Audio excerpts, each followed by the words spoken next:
भगवान परशुराम का नाम भला कौन नहीं जानता है। जब जब धरती पर पाप और अत्याचार बढ़ जाता है तो भगवान श्री विष्णु जी अवतार लेकर उस पाप का अंत करते हैं। कभी तो भगवान पूर्ण अवतार लेते हैं, कभी अंशावतार लेते हैं, तो कभी केवल अपनी कला से अवतार लेते हैं। इस तरह से भगवान के कई तरह के अवतार होते हैं। विष्णु भगवान ही भगवान परशुराम के रूप में अवतरित हुए थे।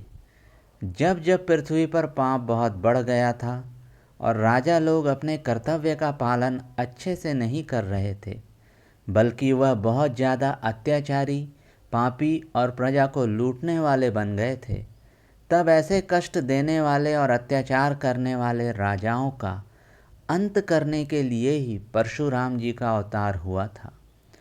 परशुराम जी ने 21 बार पूरी पृथ्वी को अत्याचारी और पापी हो चुके क्षत्रिय शासकों से विहीन कर दिया था और इस पूरी पृथ्वी को कश्यप ऋषि को दान कर दिया था। भगवान के अवतार परशुराम जी के जन्म की कथा अति अद्भुत है। इतिहास ऐसा है कि क्षत्रियों के महान वंश चंद्रवंश में कौरवों और पांडवों से भी हजारों वर्ष पहले एक राजा हुए, महाराज गाधी।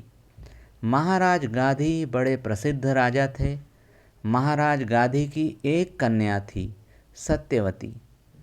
सत्यवती का विवाह ऋचिक ऋषि से हुआ था। एक बार की बात है, ऋचिक ऋषि से उनकी पत्नी सत्यवती और उनकी सास अर्थात सत्यवती की माता, इन दोनों ने ही पुत्र प्राप्ति की कामना की। ऋचिक ऋषि मंत्रों के जानकार थे, अतः उन्होंने अपनी पत्नी और अपनी सास दोनों के लिए ही मंत्र की शक्ति से औषधियों का निर्माण किया। औषधियों का निर्माण करने के बाद उन्होंने दोनों को ही औषधियाँ प्रदान कर दी और वह अपने अन्य काम से बाहर चले गए। उनके जाने के बाद सत्यवती की माता ने सत्यवती से उनकी औषधि मांग ली और अपनी औषधि सत्यवती को दे दी। इस तरह से दोनों ही स्त्रियों ने औषधियों की अदला बदली कर ली और उनको ग्रहण भी कर लिया।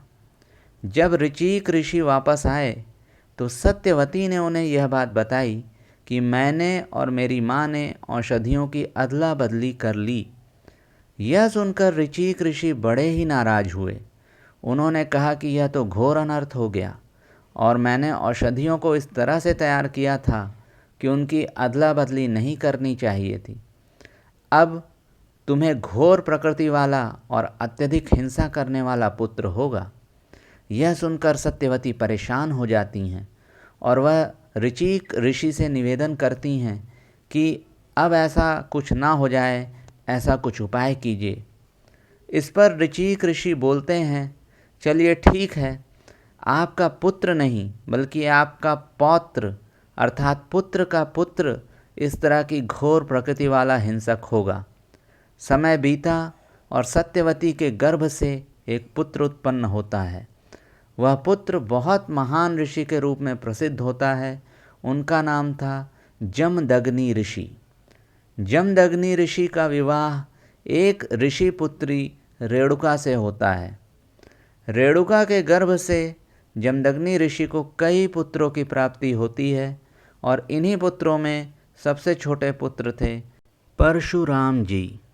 भगवान ने ही परशुराम के रूप में अंशावतार ग्रहण किया था। उन्होंने इस पृथ्वी को 21 बार दुष्ट और पापी क्षत्रियों से विहीन कर दिया था।